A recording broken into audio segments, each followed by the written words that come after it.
las posibilidades que brinda el trabajo de historiar la ley es el poder leer y tener esa facilidad de adquirir archivos en los cuales podamos relacionarlos con documentos sumamente importantes, pero además demasiado íntimos, como es la relación epistolar.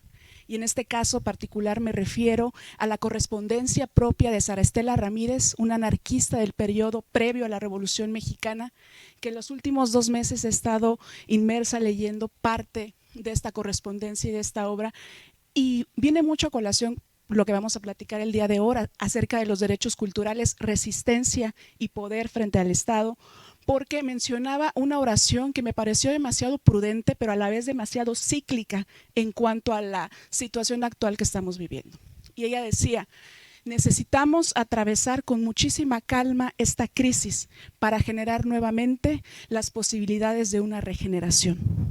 Obviamente hacía un guiño a este diario Regeneración, publicado a partir de 1900, pero también me llama mucho la atención cómo esta clase de frases, a pesar de que ya pasaron más de 100 años, siguen siendo sumamente vigentes en la cotidianidad y sobre todo en lo que actualmente atravesamos. La pandemia del COVID-19, que ha sido como un tema que todos hemos tocado aquí por lo brutal del impacto, pues sí atacó a varios sectores a nivel mundial, pero yo me quiero referir específicamente en esta ocasión a uno, que es el sector cultura. La comunidad cultural se vio brutalmente afectada por esto porque exhibió que no existían las formas de seguridad social y de atención a la salud pública en México. Además, la falta de acceso a derechos fundamentales como la vivienda y los alimentos. Esto quiere decir que no existen los mecanismos jurisdiccionales para acceder a estos derechos, pero además puso el debate sobre las formas de poder adquirir estos derechos mediante nuevas reformas de mecanismos legales que nos pudieran dar uno de los factores importantes de los derechos culturales, que es la dignidad humana. Si bien es cierto que la dignidad humana es el pilar del derecho, también es cierto que no se han generado durante todos estos años las condiciones para hacerlas propicias.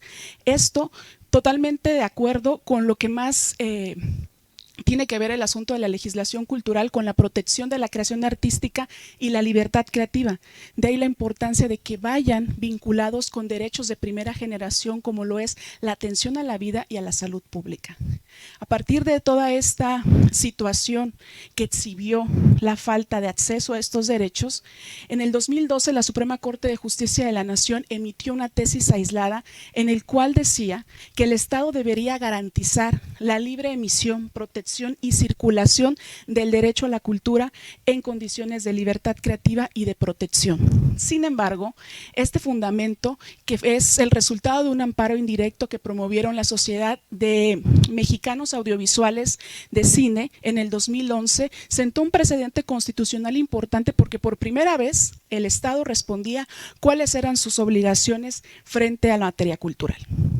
En el 2009, esta misma reforma más importante que se hizo en materia de cultura, en el artículo 4, párrafo 9, pues ya nos daba las bases importantes de cómo tenían que situarse los derechos culturales. Estos que son inherentes a todas las personas sin condición de discriminación, igualdad, dignidad humana y sobre todo perspectiva de género. Era muy importante hacer hincapié en esto porque al igual que los otros derechos humanos, que quizás son más visibles, pero no por eso menos importantes, también tenían los principios de universalidad, indivisibilidad e interdependencia. A partir de todas estas recorrido que se hace, pues la protección de estos derechos también está no solamente en esa carta, sino en lo que conocemos como la Carta de Declaración de Derechos Humanos, en la cual está conformada por 3 y por una muy específica que me gustaría resaltar. La Declaración Universal de los Derechos Humanos, por supuesto, de 1948, el Pacto Internacional de los Derechos Civiles y Políticos de 1966, el Pacto Internacional de Derechos Económicos y Culturales del mismo año, y yo agregaría una cuarta, que es la Recomendación relativa al artista de 1980. ¿Y esto por qué es importante? Porque por primera vez en un marco normativo se definía el concepto de artista. ¿Qué significaba ser artista frente a todo este ordenamiento y esta maraña de lo que era la legislación? Todo muy bien hasta ahí, de qué va el marco jurídico, qué tenemos en México, qué tenemos a nivel internacional, pero ¿qué pasa en la realidad, en esta cotidianidad de a pie de todas y todos nos levantamos, vamos al trabajo, vamos a la escuela, cómo nos atraviesan los derechos culturales a partir de ahí. Quiero poner un ejemplo bien específico porque a mi parecer tiene la misma relevancia en cuanto al derecho a la cultura y tiene que ver con el extractivismo y la apropiación cultural que se hace de estos derechos. Y en situaciones como muy básicas, y en esto la Recomendación General de la Comisión de Derechos Humanos en el 2019 dejó claro que la falta de acceso procedimental, es decir, de que no hay acceso a derechos básicos como salud pública, vivienda, techado, alcantarillado en las comunidades y en los pueblos indígenas, limita el acceso a la cultura. Y el acceso a la cultura en cuestiones como demasiado básicas, que podemos hablar no solamente de disciplinas artísticas como el teatro, la literatura, la danza, sino a quienes también elaboran procesos culturales a partir de lo que conocen como las artesanías. O sea, eso es sumamente fundamental porque ahí viene también un asunto de extraviar y de apropiarnos otras comunidades sobre lo que se produce. Y es un ejemplo similar de lo que pasa con los recursos naturales. Así como los derechos ambientales, y hay defensores de derechos ambientales para proteger el patrimonio material de cada una de estas tierras, también hay defensores de derechos culturales para evitar que el extractivismo y la apropiación caigan sobre ellos. Esto es brutal porque podemos poner muchísimos ejemplos, pero uno de los que me llegó a mí demasiado puntual fue que hace 2 años recorrimos la montaña de Guerrero y había una persona de la comunidad de Metlatónoc. Llegabas a Metlatónoc, para quien no conozcan este municipio, está más o menos a 15 horas de acá. Y después de esas 15 horas caminaba, ibas en coche 3 horas más y había un señor que si hoy viviera tendría 101 años. Él era portador de 5 danzas. Esas 5 danzas eran los terrones y variaciones de la danza de los diablos, porque también la montaña tiene su propia danza de los diablos distinta a la de la Costa Chica. Y nos comentaba, obviamente apoyados por un traductor, que solamente había logrado trasladar 2 de esas danzas. Es decir, 3 con su muerte se iban a perder. Y esa es parte también del patrimonio inmaterial que tenemos como mexicanos y sobre todo en particular como guerrerenses. ¿Qué pasa con estas noticias que parecieran como bastante aisladas de nosotros y que no son la misma repercusión que hablar de mineras o de extracción de recursos naturales? Es parte también de eso y hay que hablarlo. Es fundamental no solamente decir, el problema está ahí, ¿qué es lo que hacemos? Lo que he observado en los últimos años, creando espacios también para la difusión del arte y la cultura, es que lo que ha sostenido el derecho de acceso a la cultura, no solamente en Guerrero, sino a nivel nacional, es las pequeñas células de comunidades organizadas, que son las que brindan esos servicios en condiciones de igualdad y de no discriminación. Porque también hay que ser bastante francas, hay un sesgo de género, de clase y de origen étnico en cuanto al acceso. Es decir, estamos acostumbrados a que exista la alta cultura y existan las tradiciones de dominio popular, lo cual también ha hecho como esta separación de que solamente existen lugares sacralizados en los cuales se adquiere y que solamente ciertas personas pueden acceder a ellos. Y no, lo importante de los derechos culturales es que estos se den en estas condiciones de igualdad, de no discriminación, de perspectiva de género y de dignidad humana. ¿Qué pasa con esto? ¿Qué pasa con las organizaciones que se dedican a esta protección de los derechos culturales? Pues es bien sencillo. Lo que ellos hacen es vivir también de las gestiones, no solamente institucionales, sino las que se propician entre cooperativas que pueden dar fundamento no solamente económico, sino también legal a las cosas que están sucediendo en cada una de esas. En Acapulco tenemos la experiencia de un festival que comenzó con ser un encuentro muy, muy pequeño. Era un encuentro muy, muy limitado, en el cual los primeros 3 años se tuvo bastante apoyo de las personas, digamos de los vecinos, de las escuelas, pero no de gestiones que pudieran dar la posibilidad de que creciera. Actualmente es un festival nacional, pero no es como un asunto de, bueno, vamos a hablar de este modelo, sino de algo bien importante. Este festival lo que hizo fue sacralizar el dogma que del fomento a la cultura era aburrido y era tedioso. Lo que se hizo también es esto que comentan tanto en los discursos institucionales acerca de vamos a resarcir el tejido social. El tejido social no se resarce con palabras, no se resarce con legislación, y en eso no podemos ser ingenuas, a pesar de que conocemos el marco teórico y conocemos las deficiencias de estos mecanismos, no se soluciona desde ahí. ¿Qué pasa con esta clase de festivales? Y no solamente en Acapulco, sino en las 7 regiones que componen el estado de Guerrero, que da la posibilidad de poder crear lugares en los cuales el espacio público se convierta en algo, en una apropiación para las personas, para las familias, que puedan tener acceso también a esos talleres en estas condiciones que me he cansado de repetir, de no discriminación y de igualdad. Esa forma en la que las comunidades organizadas permiten que se permee este acceso es uno de los avances más importantes, no desde las instituciones, sino desde la comunidad organizada.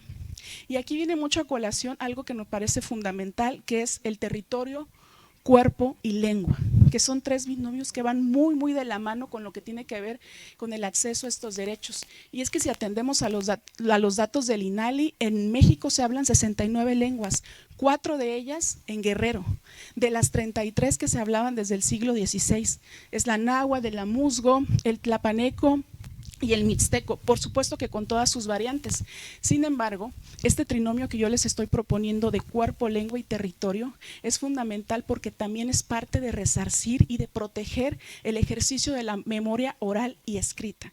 Y eso no solamente en las disciplinas de danza, de teatro, sino también en lo que conocemos como las tradiciones populares, que son en las que su mayoría se sostiene pues parte de la identidad y la pluriculturalidad. En esta tesitura, qué es lo que podemos hacer y qué es lo que estamos implementando a nivel local, que también ha sido una de las cosas que hemos criticado, no solamente por lo limitante que es el derecho, sino por la necesidad de que también sean escuchados a partir de eso. La política no es privativa de los partidos.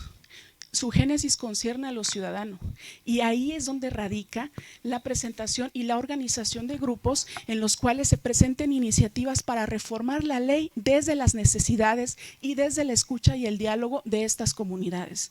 Eso es fundamental y vital, así como la recuperación y la preservación de archivos históricos que nos puedan mostrar otras formas hegemónicas de la historia que habían sido reducidas obviamente a la figura y a la visibilidad masculina.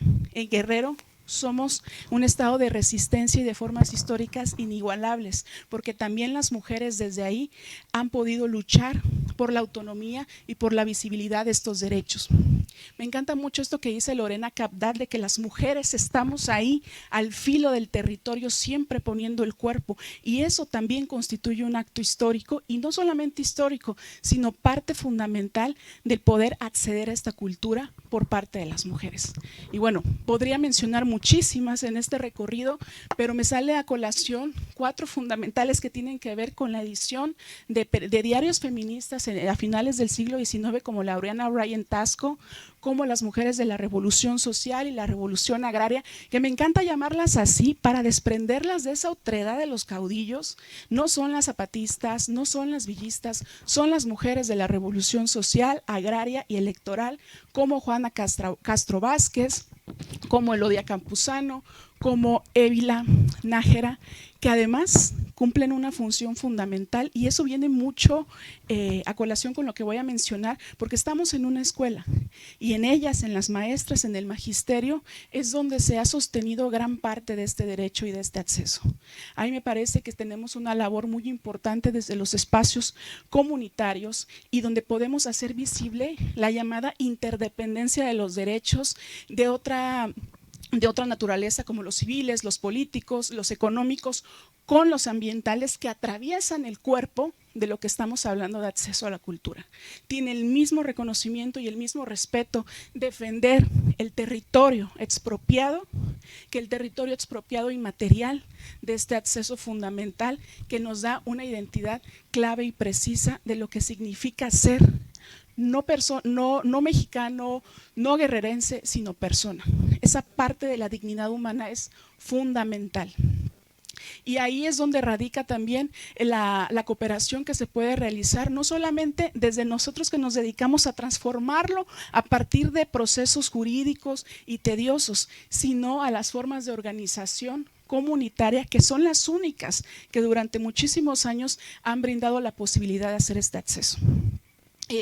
Me llega mucho esta parte de fundir la defensa no solamente del territorio, sino de la cultura a partir del cuerpo, la lengua y nuestra tierra, porque va muy ligado con los derechos humanos y con la historia propia que construimos. No son espacios exclusivos para una alta cultura, no son espacios exclusivos y sacralizados donde vamos a aprender a iluminarlos. La verdadera forma de acceso es ponerlos a la disposición de todas y todas las personas que puedan acceder a estos, desde las plazas públicas, desde los parques, desde las colonias populares, desde todos estos espacios donde la obligación no sea solo del Estado, sino sea en conjunto. Esa es la mayor carga de responsabilidad que tenemos como ciudadanas y como ciudadanos, hacernos responsables de la preservación de derechos fundamentales como es este, que va ligado a la dignidad humana, a la integridad de la vida y algo muy importante, a la atención de la salud emocional, que es fundamental en estos momentos, y pública. Esa tarea de ciudadanizar las políticas culturales, que parece que solamente son privativas a órganos como el Instituto Nacional Electoral o los propios partidos políticos, donde sí hay recursos de sobra para poder ejecutarlos, es en la materia cultural donde se debe invertir. ¿Por qué? Porque es un medio idóneo también para alcanzar un Estado no solamente democrático, en el discurso, sino un estado de bienestar social y humano, que eso es lo más importante. María Andrea Villarreal, al trasladar las prensas en donde se editaron los números de aquel legendario periódico, el Regeneración, desde el exilio, decía que ellas comenzaron la lucha emancipatoria y que ya vendrían otras a continuarla. Y tenía razón, porque aquí estamos continuando. Gracias.